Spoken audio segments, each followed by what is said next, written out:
amount of money you make, your success is pretty much directly proportionate to the amount of people you impact. Be stubborn with your vision, not stubborn with your method. I think that's the only time where you can fake it till you make it. You want to invest in stocks, in crypto, in property. Invest in yourself, man, and put it out there. Right, guys, welcome back. It's been a minute, but we are back here with the pod / the interviews, and I have a very, very awesome guest with me today. His name is Liam Bradshaw. We actually go way back, is that right? Yeah, man. I mean, when did we meet? Probably 2018, 2019? Yeah, so high school, eh? It's almost 10 years ago, bro, if you think about it that way, yeah. Crazy, 2025. Yeah, that's right. Or 7 years or so. Yeah, a little bit less. 2015, I was grade 8, so... But anyways, we've gone a long way. Crazy to see about 7 years later what we're doing nowadays. I feel like we're in a very interesting time of our life where we kind of have catch-ups with our mates by looking at what they're doing, by stalking their LinkedIn profiles, believe it or not. But it's very nice to meet up with you again and to have a bit of a catch-up. And it's quite difficult to pin you down because you're doing so many things nowadays. So I respect that and I honor that. But I appreciate taking the time. I feel like you have a lot to share with the audience that watches me and kind of my niche and target markets. And I'm very excited even personally to learn. I have the motto that if you're humble enough, you can learn from anyone. And just note that he's younger than me, but I'm super eager to learn from what he has to say, the wisdom he's learned, because, we all have different perspectives in life and we all have different outlooks and worldviews. And it's just interesting to see how different people approach and tackle this game called life, as it were. So, Liam, just introduce yourself. Tell them introduce where you're from already, but tell them a little bit about yourself, what you do, and how you got to where we are now. For sure, man. Really appreciate the introduction. I think you shed me in a very good light already, so I appreciate that very much. So obviously, as Kiani said, my name is Liam Bradshaw. I'm 20 years old. I'll be turning 21 in about 2 months, which I'm not very excited for. I don't know. I like being young, man. I feel like 21 just comes with a lot of responsibility. Not that it's going to change anything in my life, but it's just the concept of it, I've been in business for about, I'd say since grade 11. So that's when I really started actually making money with things. I was always dabbling in things before that, but not really making anything serious. Right now I do e-commerce full time. I also have a bit of a micro personal brand, which does generate me a little bit of income, but I make the majority of money from my e-com euphemism brand. To say a little bit of income. Yeah, I mean, in comparison, Yeah. So it makes me a small percentage of my overall income, but the majority of my income is generated through my e-commerce brand. Yeah, awesome. And, it's actually funny that you said you were dabbling in that in grade 11 already. I remember a good friend of mine, Ian. Remember Ian? Yes, Shout out yes. Ian if you're watching. The man himself. We actually we were close for a little bit of time in high school. We spent a little time together. But Ian and I always said to each other, watch this guy be super successful one day. So we always saw potential in you, even when you didn't have anything. Appreciate that. So I think that's also a very important lesson and it's an important skill. If you're able to see potential in someone, even when they haven't received anything or achieved anything, then if you can be the one to invest in their life, you're going to see them do amazing things. Yeah. And even if you don't get anything out of it, I think the importance of leadership and investing in others is doing it even if you don't receive anything out of it. So I think it's very cool to see how you've grown since then. But very interesting concept though. I just want to touch on that before we move on. If someone says to you, look at a classroom full of people and you have to invest in one person, put all of your money, all of your time, all of your effort into one person, what would make you make that decision, Would it be the most attractive person, the biggest looking, in terms of size, because maybe that would translate to their testosterone levels, what do you think, where does that stem from, what would make you invest in the person? Yeah, no, it's definitely something to think about. Drop it down in the comments if you know of some traits that you would look at when investing in someone. But to respect the time and your time and everyone's time, we're going to jump straight into the questions that I have for you today. It's kind of based around your journey in e-com, entrepreneurship, and as well as building a personal brand. We all know that you have been quite successful in building a YouTube channel, and we know a lot of guys that are popping up on social media over the recent few years, kind of these YouTuber entrepreneurs and whatnot. And I kind of want to tie in what the relationship between success and building a personal brand, if there is any relationship, and I think that you're someone that I can, get some insight from that. I'm just curious. So before we get into that, first I want to find out, what initially got you into e-com, and when did you realize that this could be a life-changing opportunity, as opposed to, say, go in the general traditional routes and getting a university degree? Yeah, for sure. So I've always kind of been in the rabbit hole of making money online since I would say around grade 8. So that was 2018 for me. I was always aware of different ways to make money online, but I never really dipped my feet in anything just yet. First got started with a creative agency, so doing more video work, music videos, commercials, photography, stuff like that. Kind of just hustling on the side, just trying to have some money in my pocket. But around 2021, a friend of mine approached me, and he actually said to me, he's like, bro, we should get into dropshipping, which is obviously a fulfillment method for e-commerce. And back then I was like, no, bro, like it's kind of just too saturated. Like I actually didn't really want to dabble because I thought it would be too saturated. I thought there were better ways to make money. And of course, there's hundreds of ways to make money. So not to say that that is the best way to make money. But looking back at the time, it was not saturated whatsoever compared to what it is now. I mean, that was like 2021. So that was 4 years ago. Is that correct? My math is terrible. Yeah, 2025. That's right. He's not a mathematician. Yeah, not at all, bro. So yeah, that was 4 years ago. In hindsight, if I went hard with it then, I would have been a lot further now. But you only know what you know until you know it, you know. So 100%. I can't really change the past. But yeah, eventually he convinced me to get into it. We tried to run a few stores here and there. One of our stores did around $1,000 overnight, which is like our first brink of success, the first time we saw any success. And that was probably the life-changing moment for me, bro, because that not only showed me that it was possible, but it also gave me like an insane confidence in myself that I could make money. You know, like I walked into school the next day knowing that I'd made $1,000 overnight. That's more than the average teacher's salary. Sure. So I was feeling myself, you know. And that was probably the turning point. Like that gave me the belief, and that high that I got from making that quick money ultimately made me kind of chase that again and again, which is a good thing in some ways and it's a bad thing in other ways, you know, which we can get into. But yeah, I'm curious, like in that season of your life where you had a first little taste of success, you know, there's an interesting cycle or trend. It's more in the technology and innovation called the Gartner hype cycle, and it kind of just tracks the cycle and trend of how people perceive a certain technological advancement and how it is publicly perceived, as in when it's peaking the most or when it drops. And I think that, you know, tying into your personal experience when dabbling into e-com and dropshipping specifically, did you tell I think people relate to that in a similar way, in the sense of, in the beginning, some people are for it, that you're trying new things and different things. Other people are like, no, just slow down. Why are you locking into this so hard? Why are you trying this online e-com thing? What was your experience from people around you? Was it more motivating or more defeating from people's comments and how they perceived what you were doing? Yeah, bro. So I mean, the only people that really knew about it was probably my friend that I originally started with, and then my family. And my family wasn't really for it, but in hindsight, I think that was more just a thing of they were worried about me and they didn't understand. Was that intentional to keep it kind of on the low? To be honest, like at that period of my life, I just didn't have too many friends. Like, if I'm just being 100% honest, you know. So, I mean, there were a few people that knew, but at that time of my life, I was kind of like a popular loner. So a lot of people knew me, but I didn't really hang out with people on a very close personal level. So most of my days were kind of just consisted of me in my room, researching different things on YouTube, learning about different things, kind of going down the rabbit hole. So in a way, a bit lonely, but it obviously forced me to look for, like, not entertainment, but I had the time on my hands because I wasn't necessarily partying too much and things like that, to actually go and research these things and gain knowledge on it. So, yeah, I mean, my parents weren't super supportive, but it's literally just because they didn't understand it, you know. And a message to anyone that's young and has the understanding and has the belief that they can do this and make it work. Of course, your parents aren't going to understand it, but you almost have a responsibility to prove them wrong because you have the knowledge that they don't, and you also have the resources that they don't. Your parents are probably working a 9 to 5.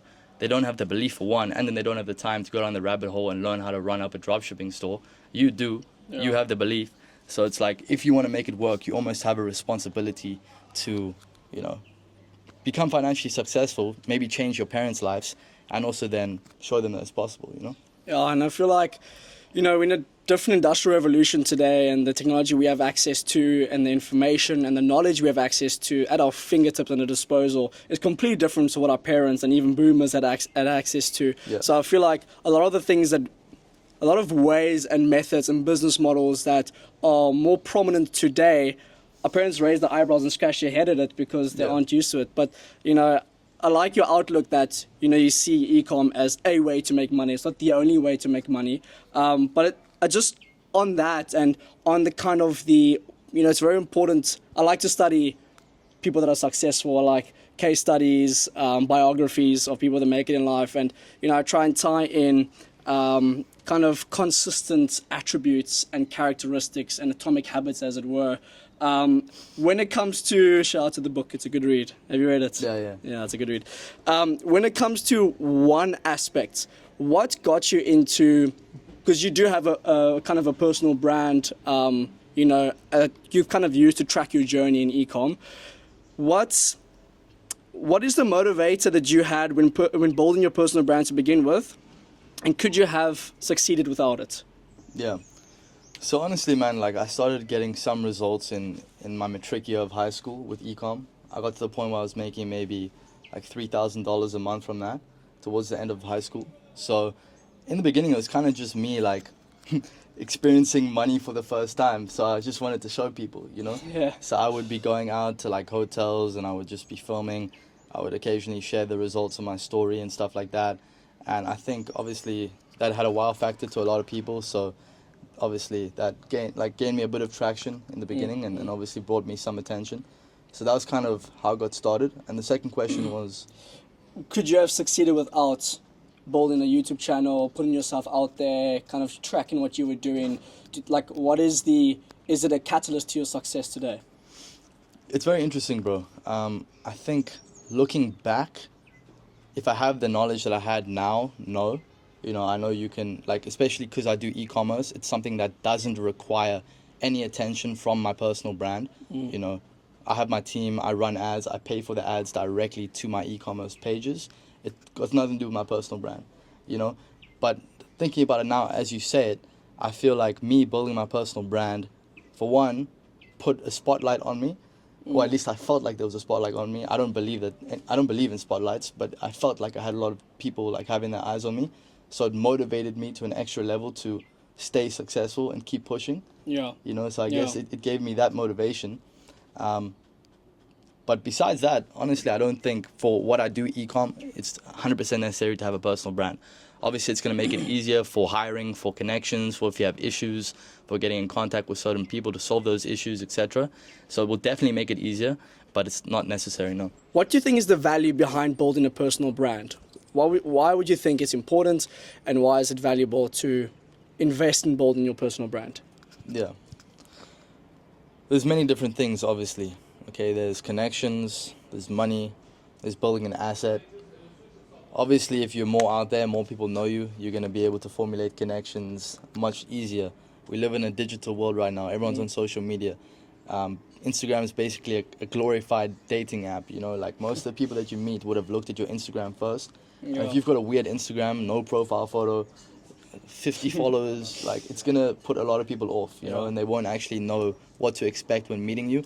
And people are scared of the unknown. If they feel fear, not fear, but they don't know what to expect, they're probably going to rather stray away from that interaction. You know what I'm saying? Yeah. So, for one, networking, bro. You can make lifelong connections just through Instagram. Business connections, you could meet your wife through Instagram, whatever it may be. A lot of people might frown on that now, but it is just the reality of the life that we live in, On another hand, bro, you're literally building an asset. When you are building your personal brand, you're putting yourself out there, of course, you're generating attention, you're generating following, and on a monetary value, that following can pay you. If you have anything to sell, customers. Yeah, it's all customers, and it's customers that have bought into you as a person. That's why they're following you. That's why they're interacting with your stuff. People like to bet on people more these days, not necessarily product, because they want to see, and if they believe in that person, they're gonna naturally believe in the product that they have. Yeah, it's interesting. Sorry to cut you off there.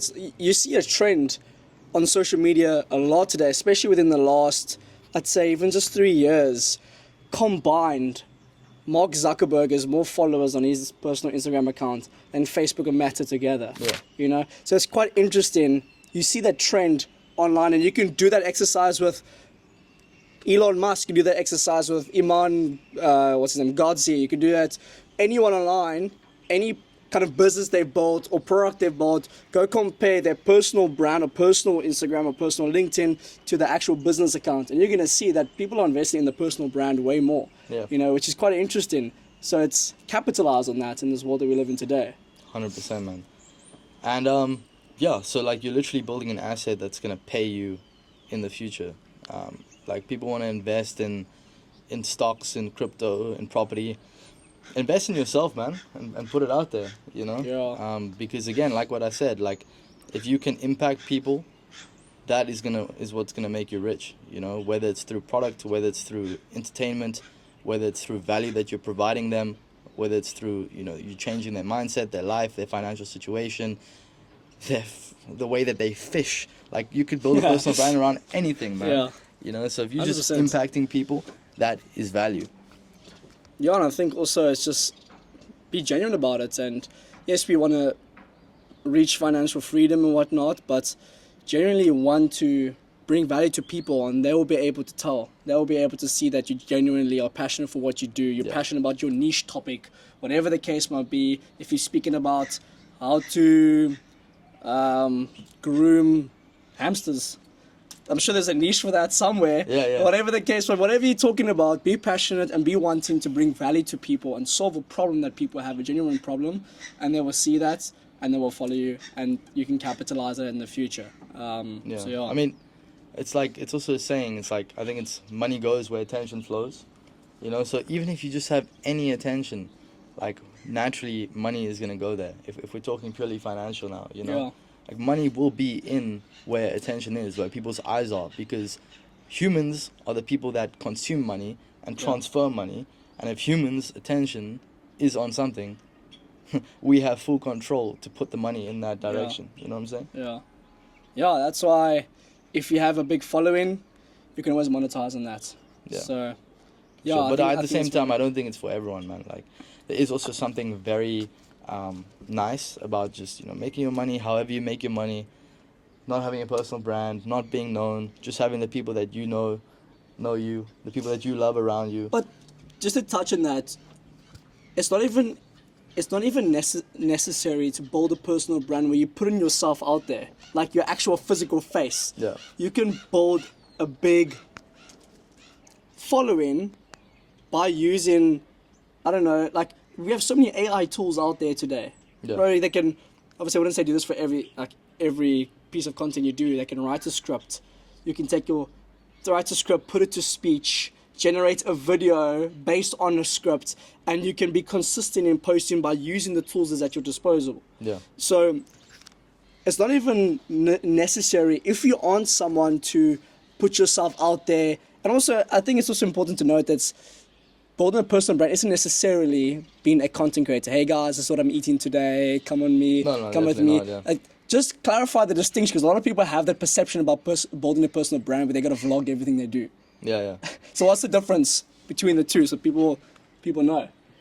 Yeah, well, obviously there's different ways to formulate a personal brand. Basically, a personal brand is people know an identity around you. I guess so, because a brand is basically like an identity, you know? Yeah. Personal brand is your personal identity and how you're portrayed online, I guess. Yeah, so even if you have 1,000 followers, that's still like your personal brand, you know? Yeah. But yeah, so I think it's important just to, you know, clarify what I mean by that. Building a personal brand involves your personal identity, yes, but if you're looking for purely getting a big following to bring value to a select niche group of people and to monetize on that, you don't need to put your face on the camera every single day in order to do that. I think that's the point that I'm trying to make. I don't know if you agree with that.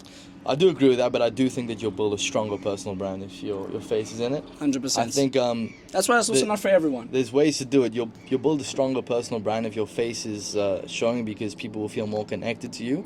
But at the same time, if you, for example, want to blur your face, but people can still see your faces there, that will also create a interesting like character around you, you know, that Yeah, people, I think. and it's the like people want to know, so they'll follow you.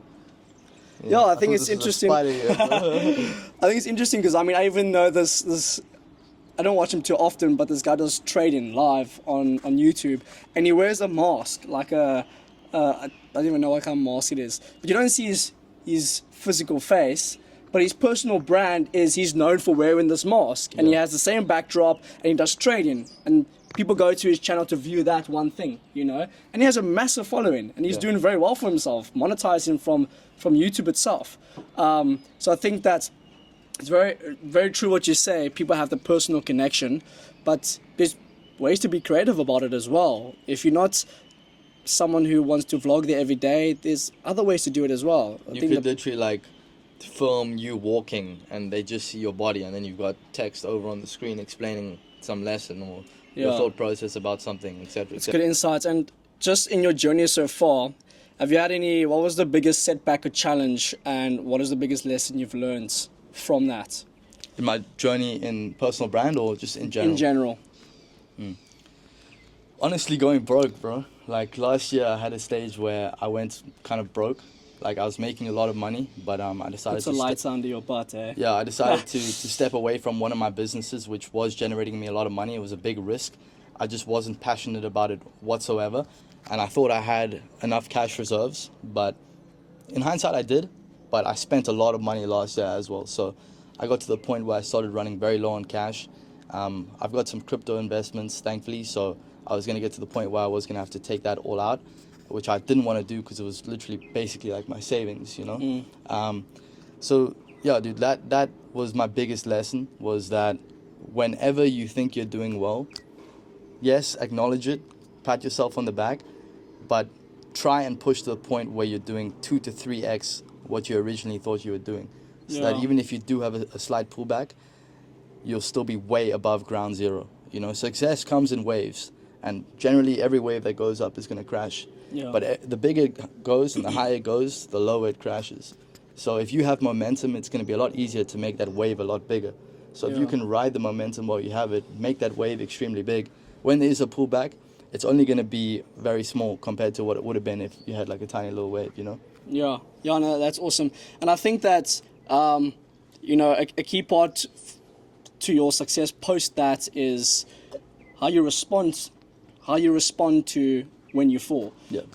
You know, what would you say is the number one of the most important virtues to have when being entrepreneurial and innovative and trying new things? What's the most important virtue or kind of the recipe for your success that was like your train of thought when I can't stay here, I gotta get out of this?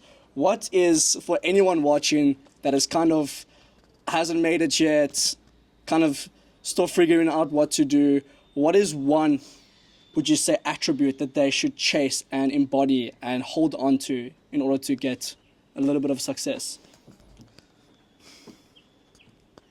Probably delusional belief, I like that. you know, because objectively last year I was going broke.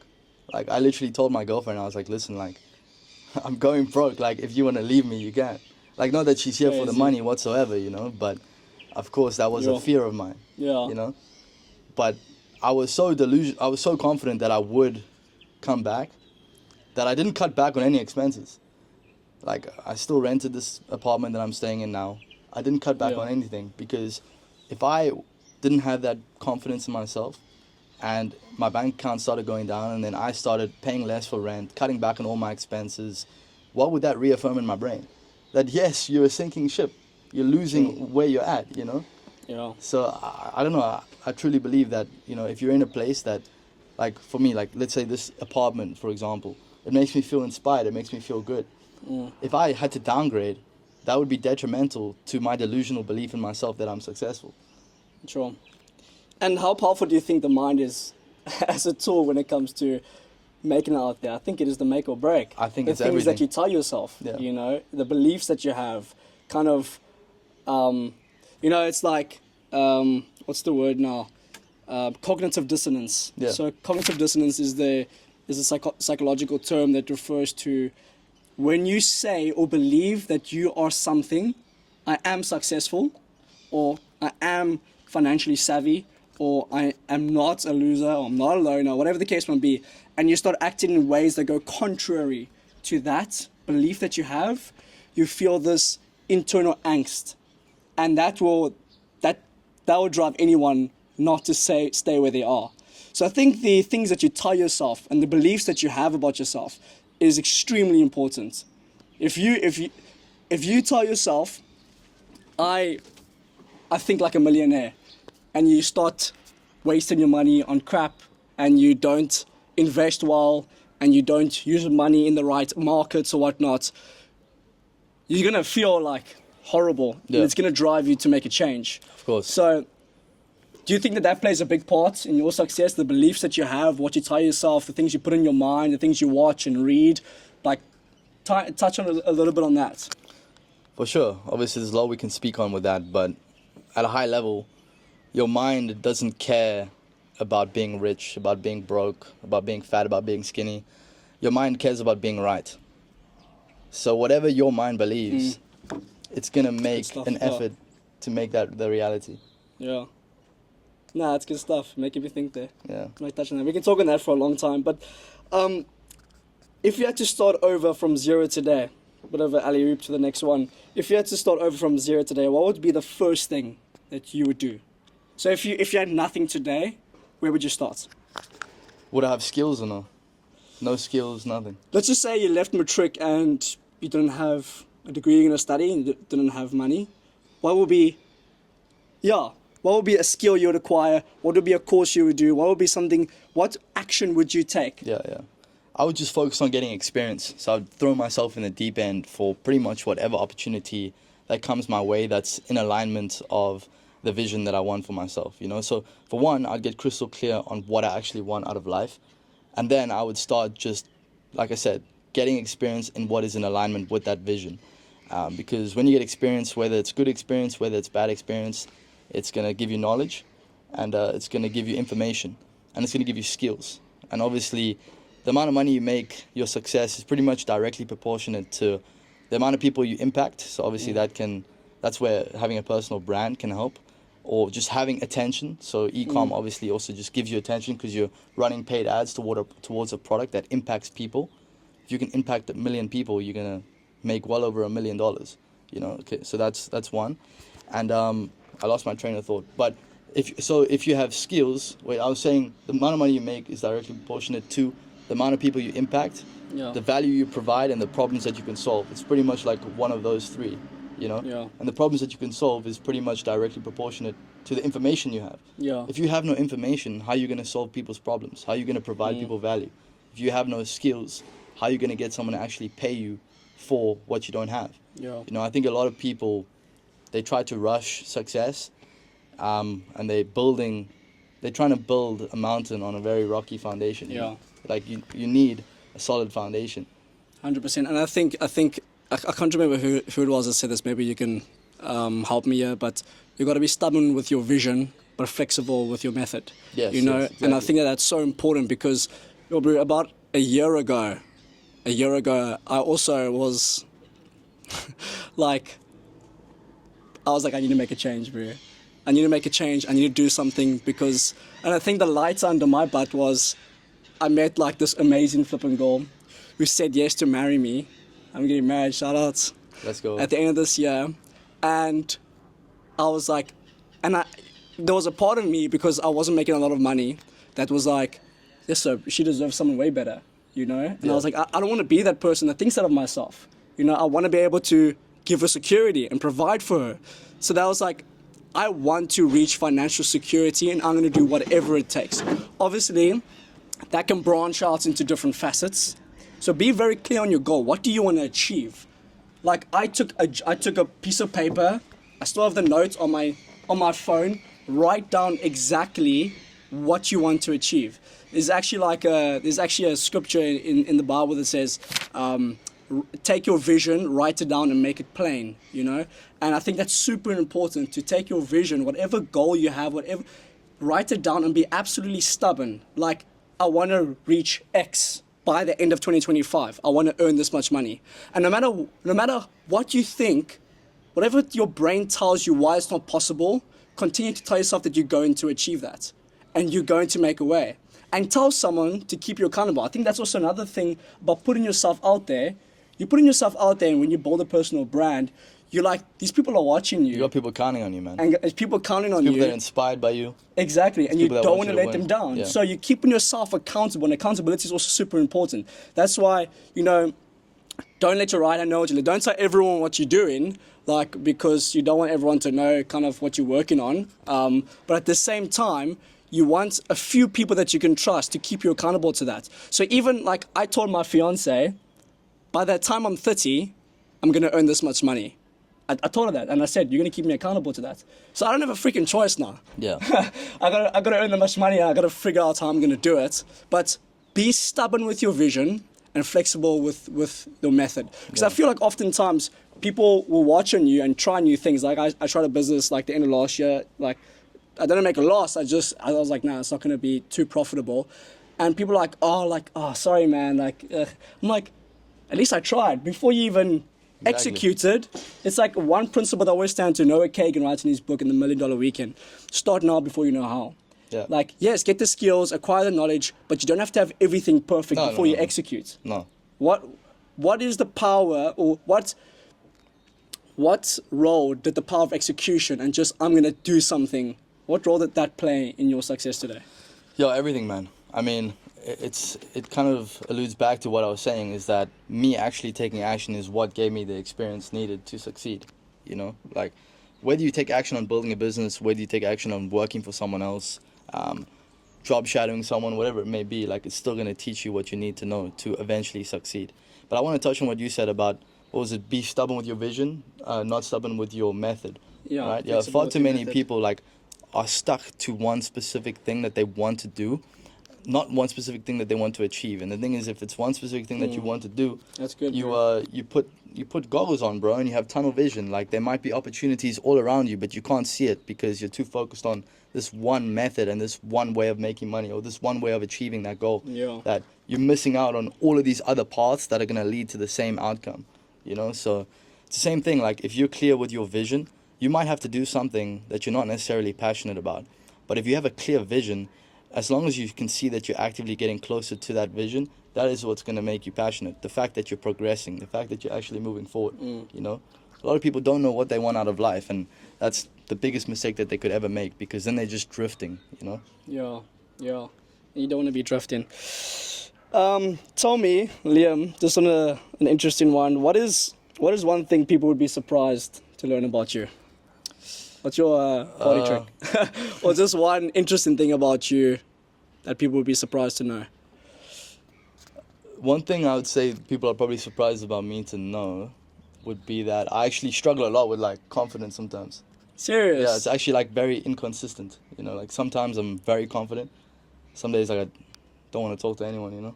Is it okay to act confident? If you're in a certain environment, with certain people? It's a good question. I would have said yes if you asked me a couple of months ago, but now I would say it's not a bad thing, but if you want to be authentic, then it's a bad thing. Because if you're acting confident, okay, then yes, you've gained the trait of being confident, but you've lost the trait of authenticity, which is an extremely powerful trait to have.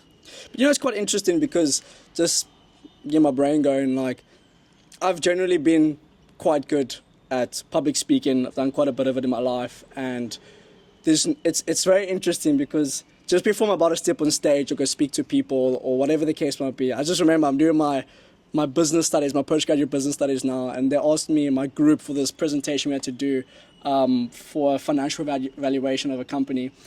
They asked me to do the speaking, and just all of the guys in the class are CEOs and masters in engineer and part of big corporations, and I'm there the youngest person in the class, the least experienced, and they asked me to do the talking, and I was so nervous. But afterwards they were like, yes, you got so much confidence, how did you do so well? And that's my experience every time. So I'm nervous, I'm what are these guys gonna think?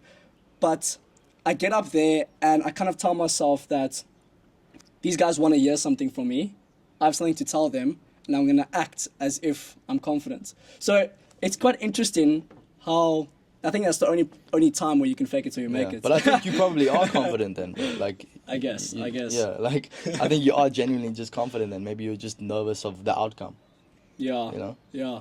I think that also is an important kind of virtue to embody, is regardless of whether you're nervous of the outcome or your fears, you just do it in any case. You just put your hand up and Yeah. go, I'm going to execute. I'm going to try something regardless Yeah. of... Like, Obviously, like, do calculated risks. Do your homework when you make a decision. Don't be dumb about it.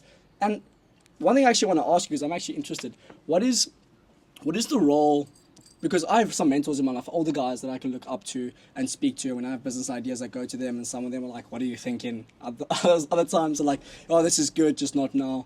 What are some voices that? What is the importance of older voices, mentors, guys around you? What are some of those sources in your life? You don't have to say the names or who it is, but do you think having mentorship is important? I think it's very important, bro. And I don't necessarily always think that you need to listen to your mentor or someone that's obviously guiding you. You don't need, you can take what they say with a grain of salt, but at least they're feeding a different and a second opinion in your mind, which could manifest in your subconscious, you know? So I think us as humans, we're wired to have people around us, you know? And that doesn't mean, obviously, you know, you have friends and stuff like that. Great.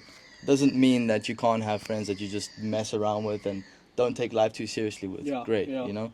But when it comes to achieving what you want to achieve, like, it's also very important to have good influence around you, of course. Yeah, I feel like it's important, you know, because you can have some great ideas that you are super zealous about, but it's good to get other perspectives and also sometimes to humble you. You know? Yeah, for sure. Sometimes you just aren't thinking straight and you have blind spots in your life. I know I've experienced it many times where, like all the guys that I trust, they call me out on dumb stuff that I'm doing, Yeah, or man. dumb ideas that I have. And I think that's also super important, is get someone that you can trust, someone you look up to, preferably older and wiser. They have the school of hard knocks, as it were, that you can get wisdom from. I think that's just my advice, as I'm also, I mean, I'm not speaking from a place I've achieved that. I'm also on the journey, but I think that's crucial in everyone's success. Someone that you can look up to and trust. And just advice like, from. you have to be willing to receive criticism, you know, and like digest it, because like you're absolutely delusional, which obviously I said it's good to be delusional. It's good to be delusional in your outcome, but you're delusional to believe that you know everything, you know? Yeah. And that every single opinion or every single thought process or every single decision that you make is the right one. You can learn absolutely anything from anyone. Every single person in the world has had a different path to where they are to you. They've had to experience different things, have different conversations with different people, cut out different habits. Maybe they've tried certain things that you want to try. And even if their experience didn't go to plan, doesn't mean that yours can't, but they can still give you information on what they experienced from that experience. Yeah, 100%. Tell me, Liam, what would be your number one piece of advice for someone that wants to get into building either A, personal brand, okay, putting themselves out there, building YouTube, building a following, and B, drop shipping and e-com? What would be your number one piece of advice for that person? So you want me to give advice on getting into e-com and personal brand, right? Yeah, keep them separately. Okay. So getting into personal brand, I would say just start sharing your thoughts. Obviously, it starts from becoming the person that you want to portray, but I don't think you need to wait for the perfect moment to start portraying that person online. I think you need to dissect your thoughts if you're going to go with the route that I said, with sharing your thoughts. So like, I post a lot of stuff, just stories where I'm just like writing. I usually just have a notepad open where I'm writing pretty consistently. I usually try and write down once a day just so I can get a clear mind, so that I can share it with the people that follow me. But yeah, like, basic first task, take out your phone, post a story, you know? Yeah. Just post stuff online, like just put yourself out there in any shape or form, and eventually people will start to flock around you. It might take 1 month, it might take 1 week, it might take 1 year, but if you are just exposing yourself to the internet and to the people that are on the internet, eventually the people that vibe with you will follow you, they'll stick around. The people that don't vibe with you, you know, the current people that maybe follow you, if they don't like what you're posting, they'll stop following you, which is completely okay. Because why do you want someone that you wouldn't want to sit down and have a coffee with and talk about your interests be following you anyway? They serve no purpose to you. Eventually, if you do want to monetize your personal brand, they're not going to buy any of your products. There's absolutely no point. Putting yourself out there on Instagram, YouTube, whatever it may be, is going to be the best thing that you can do for attracting people that are just like you into your life. Yeah. And e-com and dropshipping. Yeah, so obviously that's a lot deeper. You know, it's more of a complicated business. But I would say with that, also just go down the rabbit hole. You know, depends where you're at and what knowledge you have currently. Yeah. But there's a few skills that are required for it. And I think a lot of the reason why a lot of people don't succeed in e-com is because they want the lifestyle and they don't have any of the skills. Because a lot of people don't, especially with dropshipping. Yeah. Especially because it's saturated. I would say there's like a now. 1% success rate. Yeah. Yeah. So most people don't succeed with dropshipping, and it's because they don't have the skills. So I would definitely say start trying to do it, start trying to build brands, but aggressively learn the skills too. You know, learn how to actually market things, learn graphic design, learn how to manage a team. All of these essential skills that are needed for e-commerce, you need to obviously acquire them. And go into it with the mindset of, okay, there's millions of people trying to do this. If something has low barrier to entry, I need to be absolutely exceptional at this to actually be the one that comes out on top. Yeah, 100%. Okay, and just a fun one. Sure. I mean, I knew you in high school, and you kind of had a mid body, and you've been bulking up quite a bit nowadays. I'm playing. You look pretty good nowadays. What do you do to keep fit and stay in shape? What does the diet look like? What does the training routine look like? How can the viewer get a body like yours? Man's flirting with me over here. Right? Oh, sorry, babe. Yeah, honestly, just consistency, man. Like, I have been training actually since grade 8 to 2018. Like, I started gymming when I was... Well, compared to what you have now... No, of course. You had a mid-body in high school. Of course. But I'm just saying, like, I'm not shredded right now, of course. Like, there's definitely people with better physiques, but I'm above average, I would say. And it's literally just been the compounding effect of consistency, you know? So if you're not in the gym at all, obviously get in the gym. Commit to 3 times a week. Commit to what you can actually commit to, and then be consistent with that. Gradually increase it. Don't go from 0 to hero, trying to go 7 days a week if you've never even stepped foot in the gym or you've never ran 1 kilometer in your life, you know? Obviously, it's very basic advice, but it's true. If you can, again, reaffirm in your mind that you are consistent in the gym, you will be consistent in the gym. There we go. And if you want to start working out and you don't go for 7 days a week, which is what you originally wanted to do, what's your mind going to tell itself? I'm not consistent. And then you're just going to slowly fall off and slowly fade, you know? Liam? My brother. Bro, I appreciate your time. Thank you very much so for much having me on, for giving us some nuggets and some wisdom. I hope this was valuable to you guys. Again, we actually just want to learn with one another. We're learning from each other as we do this. We want to bring value and teach you things. If you have insights to us of what we said, drop it down in the comment section. I know it's very cliche, but drop it down in the comment section, and I'm going to be trying to be bold in my YouTube channel again this year. So I'm quite excited for that, and I'm excited to see where you go, and maybe we link up soon again. All right, let me keep you accountable then. What posting schedule do you want to have, or what subscriber account do you want to get to? Okay, so thanks, bro. Currently I have I've been pumping on my LinkedIn daily. I've been posting on my LinkedIn, and also I'm trying to connect that to my Instagram as well. So I've been boosting that. My thank you for the accountability. I want to do 1 interview a month. Okay. That's where I want to start. I got a lot of things that I'm working on outside of YouTube. So my accountability is 1 interview a month. So if you guys, and you can keep me accountable to that, then that would be amazing. For sure. And yeah, one last thing that I want to touch on then is like, sometimes it's also not super good to be focused on an exact goal. A vision is different to your goal, right? Like, goals are more like touch points to that end vision. It's most of the time more have goals in terms of the actions that you want to take. So your goal isn't 10K subscribers, it's 1 interview a month, because that's in your control. Yeah. That's like the thing that's in the most control, you know? Yeah. The outcome isn't necessarily always in your control. Yeah. So 100%. shift from like outcome-based goals to like steps that you have to take now-based goals. Yeah, manage the manageable. Yeah. You know, do what you can do. Yeah, thanks, bro. I really appreciate it. Sure for keeping me accountable, and please keep me accountable to that as well. And I mean, I don't have a specific. It's not my personal primary vision to get thousands of subscribers and maybe thousands, but not millions in a specific amount of time. But it would help. So if you would do me a favor and subscribe, and then you won't miss a monthly interview where I bring similar content. I speak to similar people with ambition and zeal, and just as we navigate this life and, you know, learn from one another and get XP points, as it were. So thanks again, Brew. Thank you, brother. Next time we will film our gym workouts. No, I'm joking. Yeah. You won't do that. Maybe, you never know. Maybe Right. you might, but Look after yourself.